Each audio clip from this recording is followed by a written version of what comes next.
Welcome back to New Frontier. I'm BP, and this is the Homestead Challenge.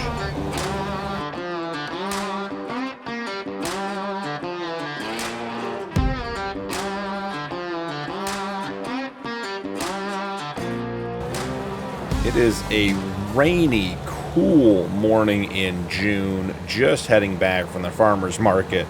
Sold 19,000 liters of apples and our wood products up at the farmer's market and the warehouse this morning. Picked up our straw samples for the goats that we had up there to bring back, and woke up this morning and our wheat field had weeds in it. So we picked up a small mechanical weeder. It was $6,500. It wasn't in the sale, just the regular base game one. So we're going to get up here and get this stuff unloaded, go over a couple of changes, couple of updates, just sort of go through what we've gotten done since the last episode. So we'll start by getting the crane unfolded. I can get the cryo samples taken out myself, and we're actually just going to throw all the samples. I put the ones we used for the sheep the other day in here as well. So we're just going to put all the cryo samples in there. Let's see about getting this weeder unloaded here. See if we can't get this to... Oh, we don't want to knock it off. Let's definitely not do that. We might just have to knock it off, guys. Not sure we're going to be able to get high enough. They may have loaded it too high at the store for us. Let's see if that's making a difference. I don't think I can get back to the point where we can grab it. So if I just sort of give it a gentle nudge. You can do it, little weeder. Oh, like a pro. First time is a charm. Like we meant to do it that way. Let's go ahead and get folded back up. And I think we should get the Mercedes and go ahead and get the weeding started. Now remember, in the rules, we can't use GPS until we have it. Well, the Mercedes has GPS, so we are okay with that. I say that, and then I say we should double check. I swear it added GPS. Does it not have GPS? It might not. Huh. Well, there you go. You win some, you lose some. So I guess we don't yet have GPS, and that is okay. So the first thing we're going to do, actually, before we get to the weeder, I'm hooked up to the water tank. And I brought up to you guys last episode that a new Windmill mod had come out. It's called the Real Wind Pump by Alexa, and it is here. This is it. It doesn't look different than our other Windmill. It actually is the exact same model. So let's jump out and take a look. But it has some unique features. It only has a 6,300 liter capacity, which is not a lot for what we need to do with water on the farm.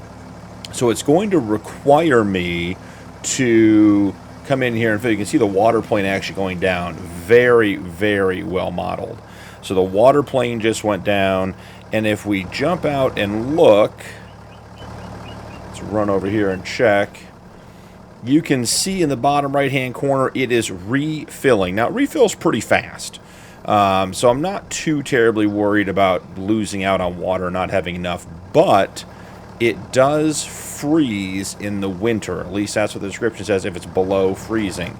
So we're going to have to be a little bit more on top of our water distribution, because we may end up running out of water in the windmill in the winter when it gets cold. So definitely something I'm excited to play with, like the realism of it. Also think the model's really cool. When I put it in last night, we had just a touch of snow coming down, and the snow mask was excellent. The top of the water was covered in snow. Looked really, really cool. So excited to have that on here. That guy's all topped up. Well, since we're not going to be able to do the weeding with the GPS... You know, it does have GPS, actually. Just saying, guys. Did we get the GPS in the...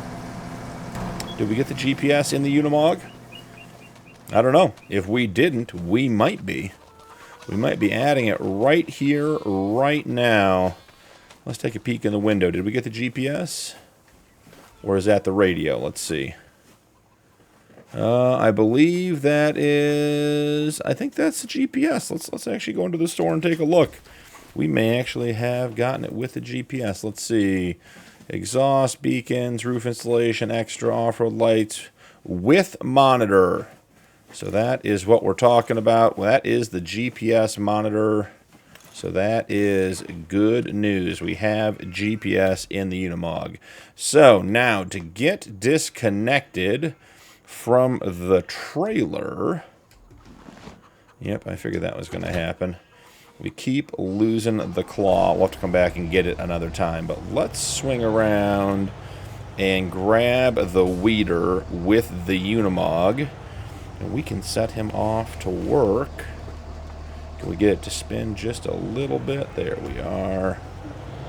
Not too shabby. Perfect. Lift it up. Just a nice basic 6-meter weeder. Now here's the next question, guys. We didn't put narrow tires on this. From a solution, or from a problem to a solution to a problem. So we can't actually go in the wheat field. We will cut tracks in there, and we do not want that. So we're going to put it down here. We're going to head back over. We're going to go back with the original plan. This is why we got to be careful and make sure we stay within the rules. So jumping back over here. Boom. All right. Let's go back to the John Deere, the original plan. The 6-meter weeder is going to be plenty big to do this manually if we wanted to. So I'm not too worried about just knocking it out real quick with the Mercedes. Did get the rest of the water into the first orchard. I'm going to go back and just empty our windmill so that it can fill up while we're working all day. And that way we should have plenty of water. Because that'll be, that'll be 10, 12,000 liters of water. It holds 6,200 liters when it's full. So if we get it empty in the morning and then again at night, we should be good. You can see that water plane going down in there. Such a cool detail. So we're going to drop that there and head on over. Couple of quick updates in addition to the windmill. I'll show you guys. Once we had the wheat planted in our new extended field, needed to do two things. One, needed to roll it, and two, needed to lime at least the part of the field that we added on. And I like to lime the whole thing just to have the whole field on the same cycle. So spent about $700 and got the upgrade kit for our what was a fertilizer spreader. It now does fertilizer and lime, so we spent $700 on that. I did do some reorganizing. I grabbed the sickle bar mower and brought it in here, and actually, is that the weeder? The weeder we can go ahead and sell. We don't need that. We have the big weeder now, but one less thing on the farm, making a bunch of money.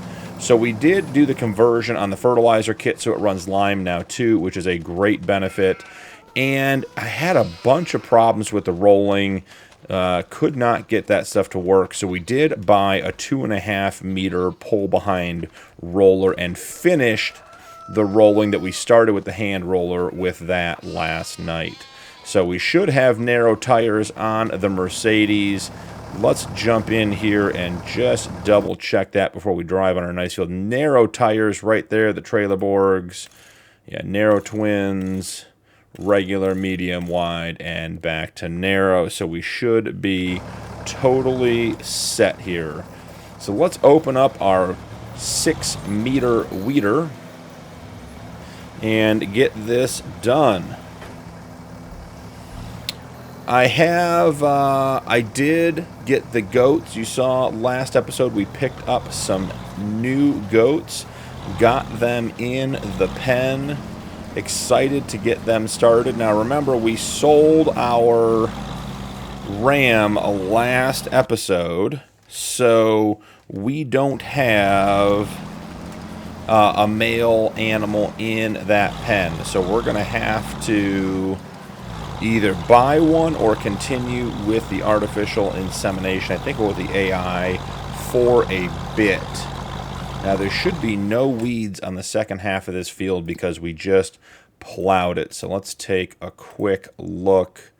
Weeds, we'll turn everything else off. Yeah, it's just going to be on the lower half, so we don't even need to do the whole field. So we do need to figure out what we're going to do with the sheep. Like I said, we'll probably just stick with AI for a while. That's the plan to get the breeding stock up. So I want to go check on them when we're done here and just see what our breeding stock looks like and what, if any of our animals are ready. Now I did have some really good discussion with a couple of you guys in Discord and in the YouTube chat about the goats, their age before they can get pregnant, all that kind of stuff. And there's a consensus that the goats probably shouldn't take, it's either 16 or 18 months before they're eligible to be pregnant. So I know some of you have gone in and made some updates to the realistic livestock mod and adjusted those timelines. I have not. I don't intend to. I'll live with it for this playthrough. Don't think it's a big deal either way, but it does look like the intention for goats was that they were going to be mature at it's either 8 or 10 months. So if you are running into that same problem that I had where you feel like your goats are adults and they're showing as adults in the modeling and everything else, but you're not getting the results you think you should, that is just the way things are right now. So other than that, we do need to check our apple orchard and just keep track of how much fertilizer we've gone through. Once we've burned through the fertilizer in there, remember we're switching them over to water, which is a double challenge now that we have the windmill that has more limited water supply, because we will be going through twice as much water in the apple orchard as we were before, but we won't be buying fertilizer. So a little bit of a give and take on how all that's going to work. We will let it play out and see. Okay, a couple of weed spots down here. Just about done. That was a quick, easy project. I can't even see the weeds. Looks like a couple of them are going to be right here. Not surprised we have a couple on the edge of the field. I didn't really do a headland, so when we were turning around, I'm sure we missed some. You just zip back over here and get the other side, because I think there was one or two little weeds around here on the outside where we were getting started. So the big project for today that we're hoping to get into is the corn. Now, we discussed last episode, I did cut down, I didn't cut down, I mowed some grass over behind the bale shed, and there was a discussion. I mentioned that maybe we would turn that into a cornfield. I'm not against that long term, but for this month I had a thought. I think we're about done with the weeds there, guys. I don't know that we're getting any more. I'll hit this corner one more time over here. I think the weeds that are showing are sort of trapped in the meadow grass and we're not getting them. So let's just hit the corner and be done. So we had that discussion. What I think I want to do, planted grass is not very viable for us. So when we look at the growth crop calendar, the crop growth calendar here, we only get 4 growing months out of the grass because it grows during planting season. The rest of the time it does not. So we're only getting 1 full cut. So we haven't cut this grass for a year. that's the same as a cereal crop or corn or soybeans. That is, you know, that's a crop. That's not grass anymore, I guess, is my point. So I'm thinking today we grab the double bar mower, we mow that grass up, we give it a quick windrow, and then we plow that field up with the Unimog, and we put the corn right here in this field here to start with. It'll be faster, it'll be easier. We'll still have to do the stone picking, but it will get us into the field faster, and I just don't think it's worth keeping that field as grass. I would rather just mow meadow grass, mow the pens, and do it that way than try to have a field that requires fertilizing and lime and we're growing. And, you know, one of the nice things about having grass near the farm, like where this stuff is that if you drive on it, it really doesn't matter much. But this grass, it does. And look, even the wheels on the double bar mower are knocking the planted grass back to a harvested state. So we're losing grass because of our mower, which I don't really think makes a lot of sense. So we're going to mow this field, we're going to plow this field, and we're going to get rid of it. We're just going to turn it into corn. We'll go from there, make it easy, and then we don't have to sit here and constantly worry about driving on the grass and then only get one cut out of it a season. Now, if I do go the correct way around the grass, the double bar mower does not kill, I shouldn't say kill, doesn't knock some of the grass over. So there is some of this that I can control. But you guys saw, we drove in the grass field a couple of different times. We knocked the grass down. We had it reset. It is a very, very delicate crop with the realistic weather mod. And we are not here on the homestead for delicate crops. We are looking for hardy, robust crops. So we will be cutting meadow grass when we need it and putting corn in this field. So let's get one more round around the outside. See if we can pull a bit more grass in. And then we'll grab the windrower right up along that fence. And we will get all of that windrowed and then use our tiny baler to get the grass up. I've said in the last couple episodes pretty repetitively, grass is very, very different under the realistic weather mod. So definitely something to consider with your playthrough. You know, all the crops are sensitive to tires that are not narrow in all growth stages, which I think makes sense. Obviously, if the crop hasn't come up, I don't think you're going to kill the crop, but there is certainly soil compaction you'd have to worry about. There are some, you know, you don't want to be driving on your fields, is the short version of that conversation. So let's go grab our windrower, which we may have to pull out a piece of equipment to get to it because it is deep. Wow, that fence is solid, just smacked it good. Our windrower is a bit deep in the shed here. See if I'm a good enough driver to snake in back here and grab it. Okay, we got it. Now can we get it out? Yeah, we hooked on the Massey. We're probably going to hook the John Deere as well. Okay, the good driving has gone by the wayside. It is now... we may be stuck in here. There we go. Crash counter +2 or 3, twice on... yeah, so the windrower cannot go in the shed because it gets caught on absolutely everything. Let's get the JD out of the way. You can see I used the JD for the lime last night. I did use the Mercedes for the rolling. Just felt like that roller seemed a bit heavy for our little John Deere.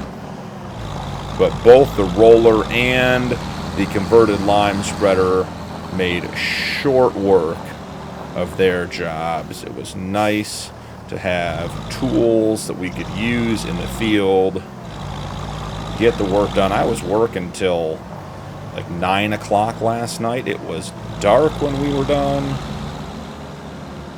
but it was worth getting all of it done.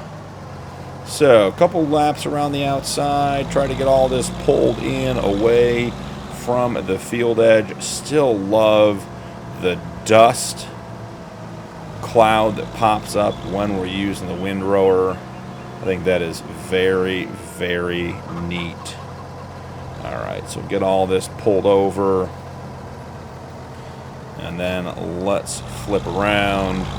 Do one pass around on the inside, pushing it all back out. So we get a nice big track of grass for our baler.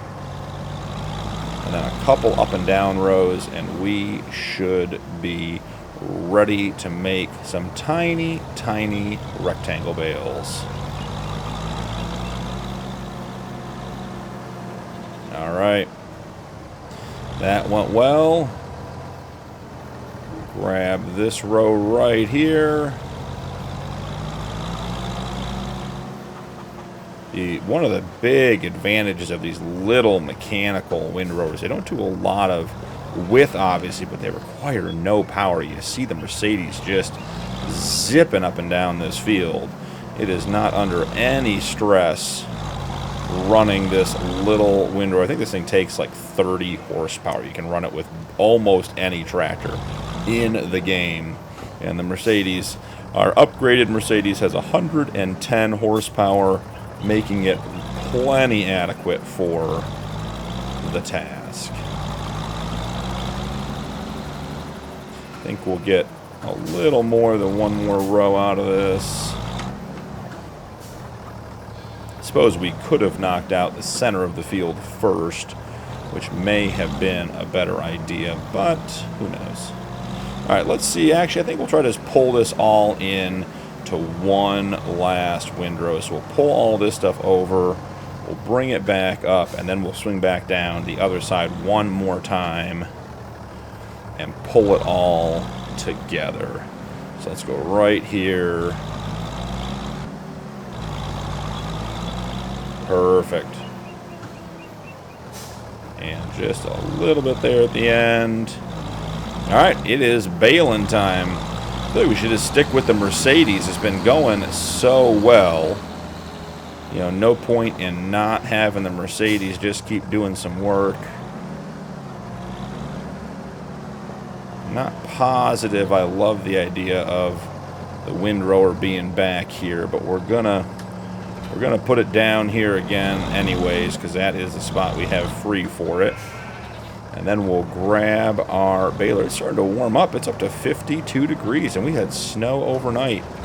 That is quite a change in the weather. All right, so let's get this done so we can get over and check on the animals, get unfolded while we're driving over there.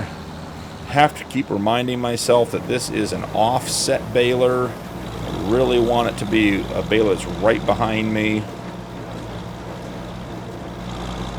Works great. I just have to remember to drive it the correct way. When it's in the right spot and I do my job, it does a great job getting the grass off the field. You can see here where I missed some because I wasn't lined up properly. I think we're pretty close to getting that whole row done. Got a little bit on this side.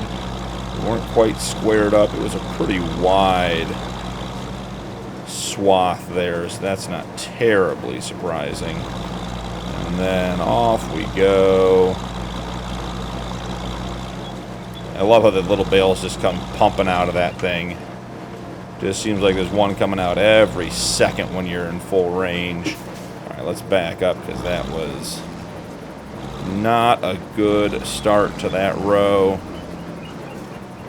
Let's get pulled over a little bit. This is the big row too, so could be a little too thick for the baler, but it seems to be handling it quite well. Boom. I mean, having the baler on the farm is just great. Makes such short work of our grass. Alright, let's get the Unimog, let's pick it up, and then we're getting the Unimog and we're plowing. Get that field plowed up. I want to use the Unimog because we have the power. I'm going to leave the baler over here only because we got to get the Massey. The Massey doesn't do corn, does it? I'm not sure I put much thought into how we were going to actually plant corn. We have $21,000, but I'm not sure that's actually enough money, if we're being honest. Let's go ahead and unfold the crane and grab our grapple hook, which may need to be flipped over because it is face down. There we go.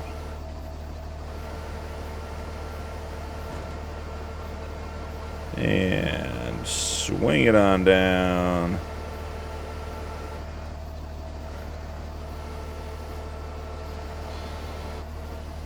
I think we may have knocked the hook, over a little bit. Alright, so remember, you do have to rotate from time to time to get this thing to line up. There we go. Perfectly lined up. Fold it. Alright, the trailer, I need to remember, is the tall connection behind it. The one immediately on the cab is the crane. That makes sense. And then the hook is the one behind the crane. All of that makes sense. I just have to get used to remembering that. Alright, so let's grab another sequence of bales. Let's get the bale loader turned on. Good, we grabbed that one from over there.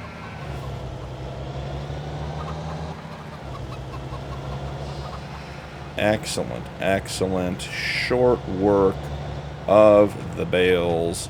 Wondering how many of these we should just put right into the silage bunker. We'll have to see.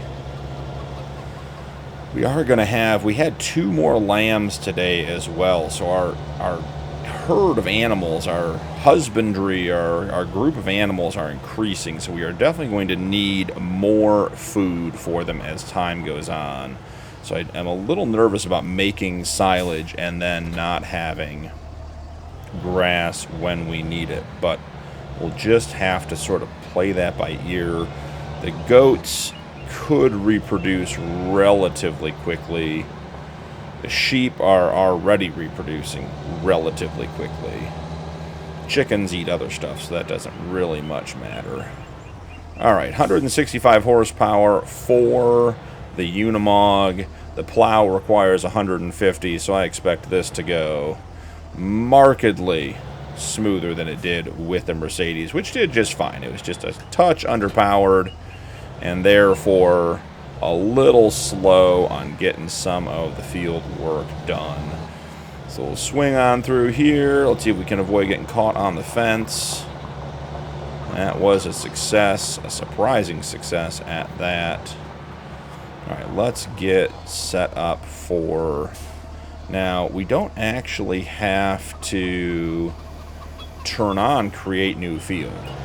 Now we're going to do a little bit of a field extension up here because we finally have our road in.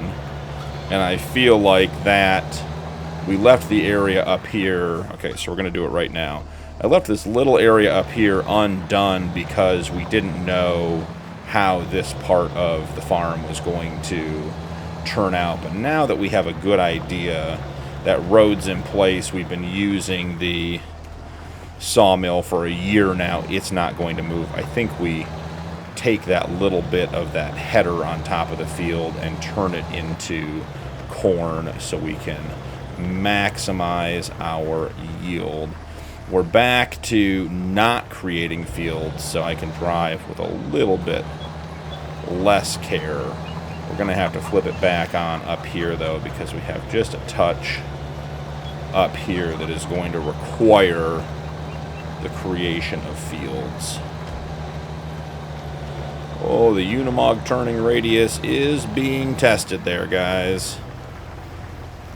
That is as tight as it will turn.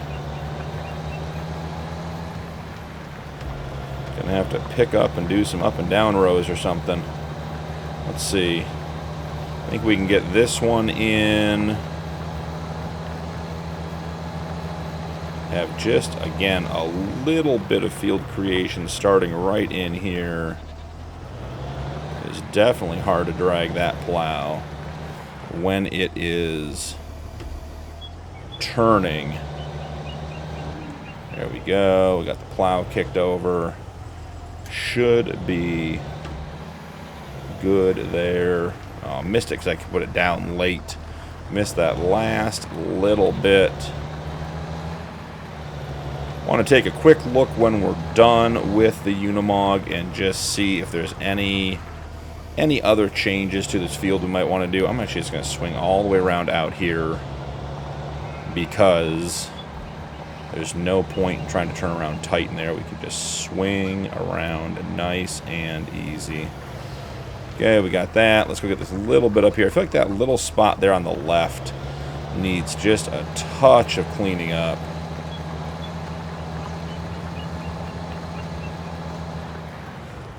Now, is that spot? Okay, we don't need to create a field for that. Careful not to drive in our new wheat. That would be disappointing. So let's come down here. We'll get lined up. I think this little bit right here that sticks out might need to just be... Let's just see about connecting this little bit here. Right there. That's all I wanted. All right. Plow is up. Plow is out of the field. Will the plow fit through the little gap here? It will. Very nice. I like this plow. It's pretty heavy to pull. I mean, the Unimog, again, we did it with the Mercedes, but the Unimog definitely, it bogged a little bit getting all that done. So let's take a quick look. We still only have our little rock picker, so that is going to be the only way we're going to get the stones done. So let me get the stones done, and I'll bring you guys back in when I have determined the solution for getting corn in the ground, since we don't have a corn planter. I'll see you guys in just a moment. We are back, and I have a 2-row, 2-meter planter. So we're going to get some seed in here, and we are going to get this corn planted. So fill it up. It holds 100 liters of seed. I don't think we're going to need that much, but it would be nice to have a little bit more. But real quick before we jump in, because I'm going to end with the time lapse of that, I do want to do a check-in on our animals. We haven't really had a big update on those in a couple episodes. We've been doing a couple of things with them. But want to formally go in and sort of go through everything. So let's run this bale over to the goats, check on our animals, because we had that breakout of avian flu. That is 2896 out of 3,000. I think our 7 goats will survive for a day on that much grass. So let's jump in here and get over and take a look at our animals. First and foremost, let's check our messages.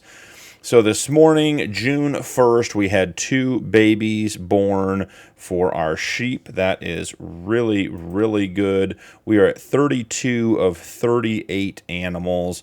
Probably need to come in here and get rid of all of these rams that we've been feeding and taking care of.